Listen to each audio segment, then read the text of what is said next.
Thank you all for coming out. Today, once again, the Jefferson County Sheriff's Office is mourning the loss of one of our valued employees, Sergeant Sean Renfro. Yesterday afternoon on January 3rd, he was on Highway 285, just a little bit south of Aspen Park, Colorado. As you know, there was in the middle of a snowstorm, and there were icy conditions, and he had stopped to render aid to two individuals that had crashed at that location.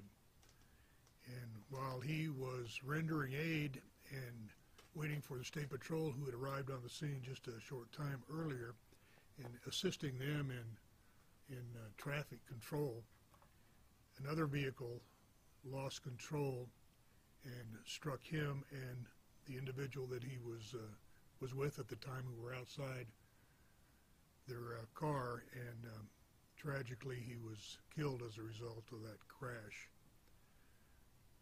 Just a little bit about Sean. Again, he was a valued member of our organization. He was a sergeant, and we have a mountain precinct where he had a team of deputy sheriffs to patrol that area. So he's very familiar with the community up there. And I know he was off duty, but certainly he was doing what he was compassionate about doing, and that was helping his fellow men and women. He stopped to render aid to make sure everybody was okay, and again assist the State Patrol and another law enforcement agency in conducting their accident investigation, and as a result of that, lost his life. Very difficult time for the Sheriff's Office because of that tragedy, but again, Sean was a wonderful person, left behind four children and a wife, and our prayers go out to them. What do we think happened in the actual accident? According to the State Patrol, that again, they were there investigating the accident, the first accident. Another one occurred, so there was actually two accidents happening. And again, Sean and his friend were out of their vehicle assisting State Patrol with the direction of traffic when another car that I believe was, I can't remember if they were north or southbound, lost control, went across the roadway and struck him and his friend, who was still in the hospital, by the way. Now what's, again, if you know Sean, it's not surprising. When he initially stopped to render aid, there was a man and a woman that had crashed into the side of the mountain. Being typical Sean, he took them out of their car and put him in his truck so they could stay warm while he was outside doing what he needed to do. Again, the compassion and the sense of duty that Sean had is incredible. You know, a year ago, almost a year ago, we were out here because of Sergeant Baldwin, another accident.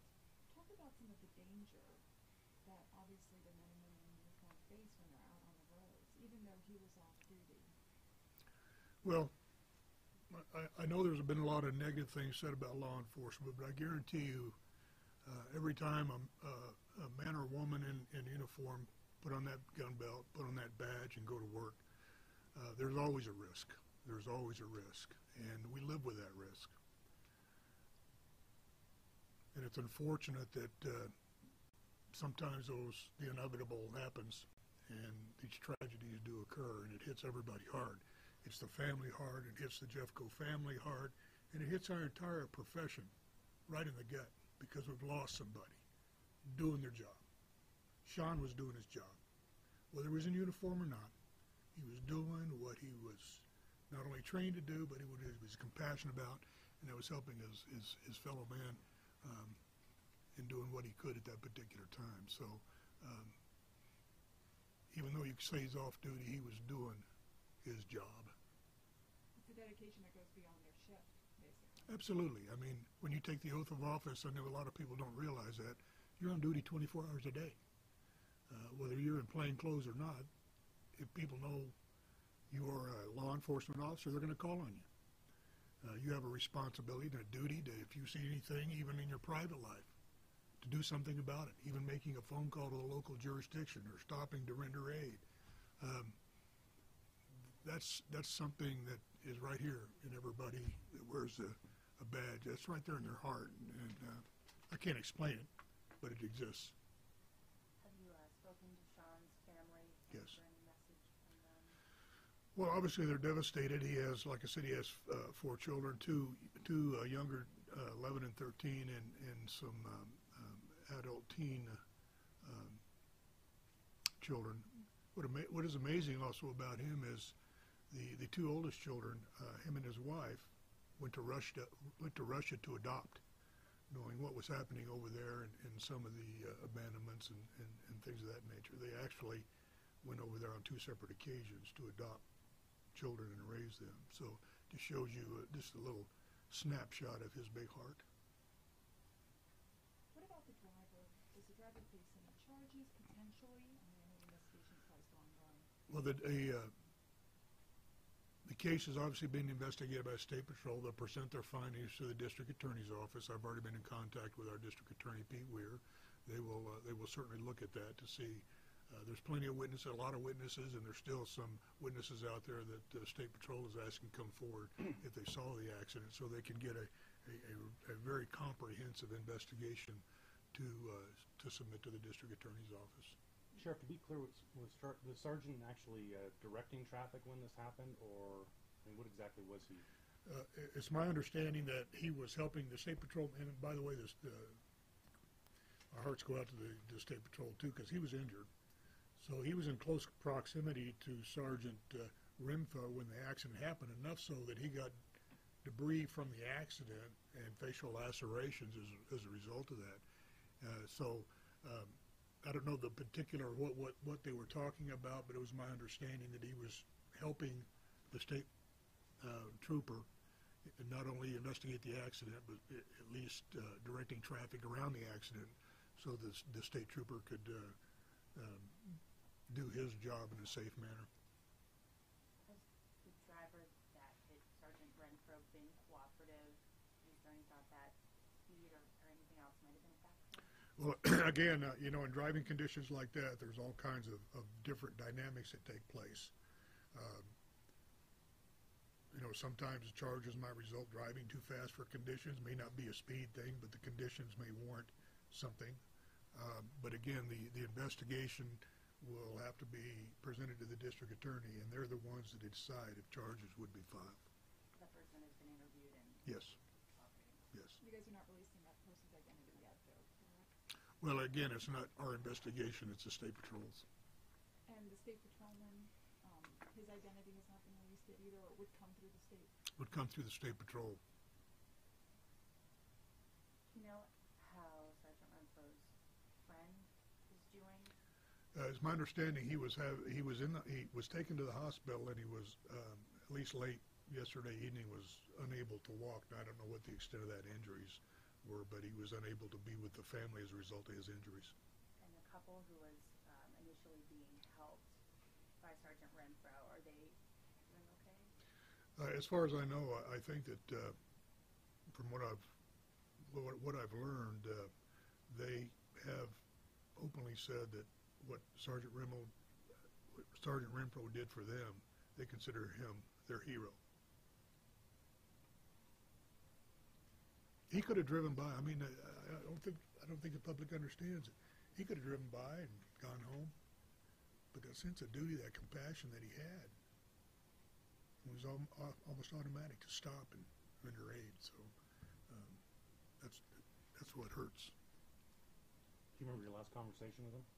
I do. It was Wednesday. I was at the Mountain Precinct at their briefing, and he was just going off shift and talking a little bit about he actually restores cars. And he has I don't know if he still has it, a beautiful old BMW that he's restored. And I was talking to him about that and how it was running and things of that nature. So yeah, I saw him last Wednesday. Are the couple who was in the car that was hit initially that he was rendering aid to, were they sitting in his truck, and was his truck hit? Yes. Okay. Was his truck hit before he was hit? Yeah, it's my understanding that while they were sitting there, another car, another accident or crash happened when somebody hit the rear end of the truck that they were sitting in. And then Sergeant Renfro was again outside with his friend, and that's when they were, that's when he was killed with another vehicle coming a different direction that lost control. Okay, so it was, So there was multiple accidents out there, but the initiating event was him stopping to render aid to the couple that had actually slid off the road and ran into the side of the hill. they were in his truck Yes, to keep warm. exactly. Do you know where he was going? You mentioned he was with a friend. Mhm. Do you know where they were headed to, coming from? Well, my assumption is they were going back home because they were going southbound on 285. He lives a few miles from there. So my assumption is they were going home. I haven't talked to his friend yet to see exactly what was going on, but I presume they were going home. Conditions, you mentioned that the friend who was injured is still unable to walk, still in the hospital. Do we know if his condition is still considered serious, or any update on conditions of him or the CSP officer who was injured as well? The CSP officer refused to be transported, but the reports are that he did have facial lacerations, and obviously he's very upset because he witnessed the whole thing. The condition of Sean's friend, I do not know. I do not have an update on that other than late yesterday evening where he was still in the hospital. The two people who were involved in the initial car accident or hitting the side of the mountain, they were transported? Have they been released, and do we know their conditions?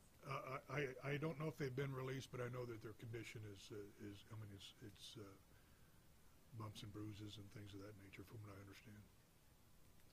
Is it an opportunity to remind the motoring public about conditions, and also for you guys as a staff to remind each other about just always having eyes in the back of your head out there? Well, I think it's pretty evident that when conditions are as they were yesterday afternoon, that people really need to pay attention to their driving habits and how they drive. I mean, we're as law enforcement, sometimes we're astounded at how people drive during those conditions, but you know, it is what it is. It would be nice to have eyes in the back of your head as a cop, but sometimes you can't forecast what other people do and how they do it, and as a result of that, things like this happen. But like I say, every time you pin on the badge, you put on the gun, you run a risk. Are you guys, how are the members of the sheriff's office doing? Are you doing any grief counseling or anything like that? Yes, we have psychologists, and we have our victim advocates that have been attending all the briefings. All the managers and supervisors have reached out to Sean's team of deputies to make sure that they have counseling available, and certainly we have to staff some of those areas, so we've had to call in people to make sure that we can handle the calls and staff those people that need the time off to grieve. I realize that Sergeant Renfro was killed directing traffic and rendering aid. Is there a general message you want to get out there just to drivers in general about what to do or not do if you see someone who's, you know, gone off the road or stranded, or you want to help someone, maybe they're engine trouble, that sort of thing, in these type of conditions? Well, obviously the message is when the conditions are like that, you have got to slow down. You have to be aware of your surroundings. You have to pay attention so that if somebody is involved in a crash, that you know people might be outside those vehicles. A lot of times, if they're not trapped or injured in those vehicles, they're out assessing the damage or waiting for law enforcement. So it's a thing where you have to be cautious every minute, especially in those conditions when the visibility's bad, obviously with the blowing snow. The roads are slick, obviously with the blowing snow. You've really got to take a conscious effort to slow down and be alert. The section of 285 where the accident occurred, was it straightaway or was there a curve as they were doing it? Well, it's not a hairpin curve. I mean, the 285 is a meandering type road, so where it happened was one of those meandering type curves that at least the mountain people are very familiar with up there. It was just a little bit south of what they call Double Header, which is a subdivision up there I'm sure you're familiar with on 285. So it wasn't a drastic hairpin curve, but there certainly was a meandering curve there. Is there anything else you would like people to know? Well, not that I've already said. I'm proud of what he did.